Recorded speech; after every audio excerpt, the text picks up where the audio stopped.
আসসালামু আলাইকুম, স্বাগতম জানাচ্ছি আমার নতুন একটি ভিডিওতে। আমরা গৃহিণীদের সকাল হতে না হতে শুরু হয়ে যায় দৈনন্দিন জীবনের কাজ। এই তো এখন ঘড়িতে বেলা বাজে সকাল 10টা। নাস্তা শেষে চলে এসেছি দুপুরের আবার কাজ করার জন্য। তো দুপুরে রান্না করার আগে আমি আমার ঘরটাকে খুব সুন্দরভাবে পরিষ্কার পরিচ্ছন্ন করে নিচ্ছি। এখন আমি আমার ঘরটাকে খুব সুন্দরভাবে গুছিয়ে নিচ্ছি। আর এর আগে আমি দুপুরে রান্না করার জন্য ফ্রিজ থেকে মাছ ও সবজিগুলো বাহিরে বের করে রেখে এসেছি। এখন আমি খুব সুন্দরভাবে ঘরটাকে ক্লিন করে নিচ্ছি। তো মাঝখান দিয়ে আমার দুষ্টু বুড়িটা আমার কাজের ভিতরে বিরক্ত করার জন্য চলে এসেছে। অবশ্য এটা আমার খারাপ লাগে না, দুই মা মেয়েতে মিলে খেলতে খেলতে আমাদের সারাদিনের কাজগুলো শেষ হয়ে যায়।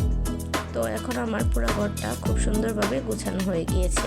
এখন আমি চলে যাব আমার দুপুরের রান্নার কাজে। আমি আজকে রান্নার জন্য নিয়েছি এখানে সিমগুলোকে আমি ভাজি করব। আর নিয়েছি ফুলকপি, আলু, টমেটোর একটা তরকারি। আমি মাছগুলোকে খুব সুন্দরভাবে পরিষ্কার করে ধুয়ে এখানে নুন হলুদ মাখিয়ে রেখে দিয়েছিলাম।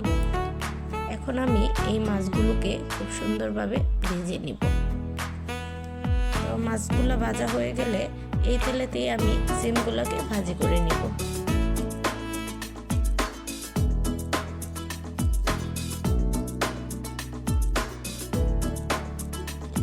সিমগুলো ভাজার জন্য আমি কড়াইতে দিয়ে দিচ্ছি কাঁচামরিচ ও পেঁয়াজ কুচি। এখন আমি দিয়ে দিচ্ছি ধুয়ে পরিষ্কার করে রাখা সিমগুলোকে। আর উপর দিক দিয়ে দিয়ে দিচ্ছি স্বাদ মতো লবণ। তো আমি এই সিম ভাজিতে অন্য কোনো বাড়তি মশলা ব্যবহার করব না। তো ভাজিটা দিকে চুলায় হতে থাকুক, আমি অপর দিকে আমার রান্নাঘরের বাকি কাজগুলো করে নিচ্ছি।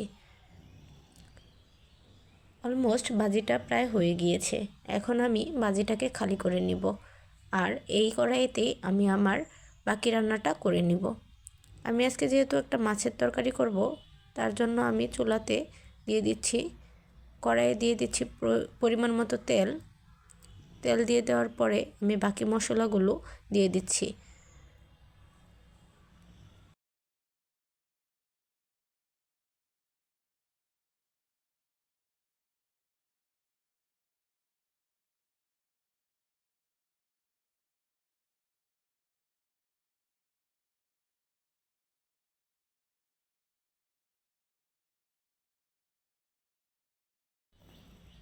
কড়াই আমি প্রথমেই দিয়ে দিচ্ছি পেঁয়াজ কুচি।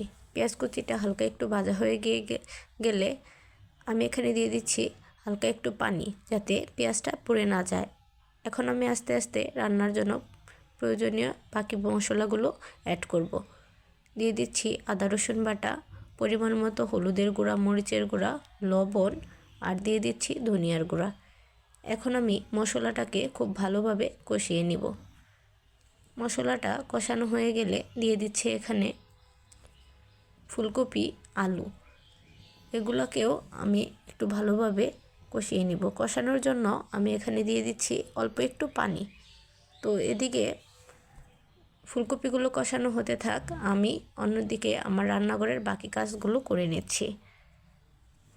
যে কোনো রান্নায় স্বাদ আনে তরকারি ভালোভাবে কষানোর উপরে। তরকারি যত ভালোভাবে কষানো হবে তরকারির স্বাদ তত বেশি ভালো হবে। তবে এটা আমি মনে করি, বাকিরা কি মনে করে সেটা আমি জানি না। তো এখন তরকারিটা অনেকটা প্রায় কষানো হয়ে গিয়েছে। এখানে অ্যাড করে দিচ্ছি কেটে রাখা টমেটোগুলোকে। টমেটোটা দেওয়ার পরে আমি 2 মিনিটের মতো তরকারিটাকে ঢাকনা দিয়ে ঢেকে রেখে দিব। তো এখন তরকারিটা খুব সুন্দরভাবে কষানো হয়ে গিয়েছে। এখানে অ্যাড করে দিচ্ছি আমি পানি ঝোলের জন্য। তো ঝোলের পানিটা যখন খুব সুন্দরভাবে ফুটে আসবে, তখন আমি এখানে দিয়ে দিচ্ছি ভেজে রাখা মাছগুলোকে দিয়ে একটু ভালোভাবে নাড়াচাড়া করে আমি রান্নাটাকে আবারও ঢাকনা দিয়ে ঢেকে রেখে দিচ্ছি 2-3 মিনিটের জন্য। তো এখন ঝোলের পানিটা খুব সুন্দরভাবে ফুটে